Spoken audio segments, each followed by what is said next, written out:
Donc quand on récupère une classe, on ne sait jamais dans quelle situation on va les trouver.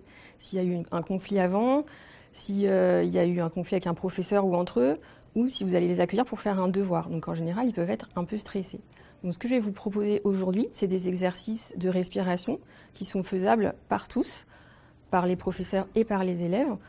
Donc ça va permettre aux élèves de se détendre quand ils sont en cours, dès le début du cours, et d'avoir une meilleure ambiance dans la classe tout au long de la séance. Et ça va créer un lien un peu différent entre l'élève et le professeur. Et si c'est juste avant un devoir, ça va leur permettre d'acquérir une plus grande concentration au fur et à mesure qu'ils feront les exercices tout au long de l'année. Il y a les devoirs, c'est à la fin de l'année, on va devoir choisir nos filières. Et il y a un stress qui s'installe un peu. Quand par exemple ils passent un oral, il y en a ils sont tellement stressés qu'ils perdent tous leurs mots devant. Donc ça c'est un bon moyen de canaliser leur stress.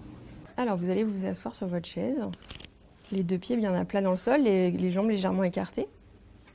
Vous mettez vos deux mains sur vos genoux, vous redressez bien votre dos et vous respirez tranquillement. Et maintenant vous allez vous concentrer sur les sons que vous entendez à l'intérieur de la salle et à l'extérieur de la salle. Pendant l'exercice, j'ai écouté les consignes, donc j'ai fermé les yeux. Donc au bout d'un moment, je me concentrais sur les bruits qu'il y avait dehors. Et au bout d'un moment, mon esprit est parti loin. J'avais l'impression de me sentir partir un peu. Et si vous vous rendez compte, à un moment, que vous avez commencé à penser à autre chose, à ce qui va se passer après, à ce que vous allez faire ce soir, à vos vacances, etc., tranquillement, sans vous énerver, vous revenez à l'écoute des sons.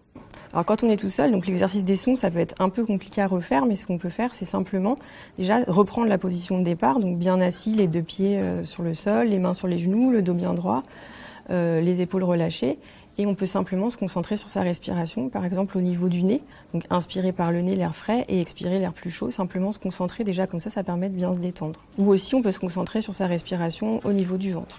Alors pour repartir dans le cours, ce qui est intéressant, moi ce que je fais, c'est que je fais s'étirer les élèves rapidement, un peu comme s'ils s'étiraient le matin. Donc ils inspirent, ils tendent les bras au-dessus de la tête et en expirant, ils s'étirent bien, ils se relâchent. Comme s'ils sont prêts après à reprendre le cours et l'activité qu'on a prévue pour eux. Je pense pour déstresser au cours de l'année, faire un sport c'est bien.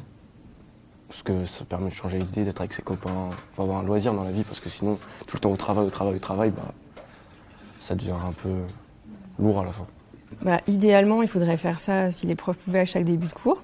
Voilà. Et dans la vie quotidienne, c'est dès qu'on a un petit instant pour soi, ou soit on sent qu'on a le stress qui monte, on peut le faire, soit quand on sent qu'on a 5 minutes de pause tranquille, on peut faire ça pour se reconcentrer. Pas même quand on n'est pas stressé, mais simplement pour se reconcentrer et se retrouver un petit peu, surtout quand on est dans un environnement très bruyant comme un collège ou un lycée.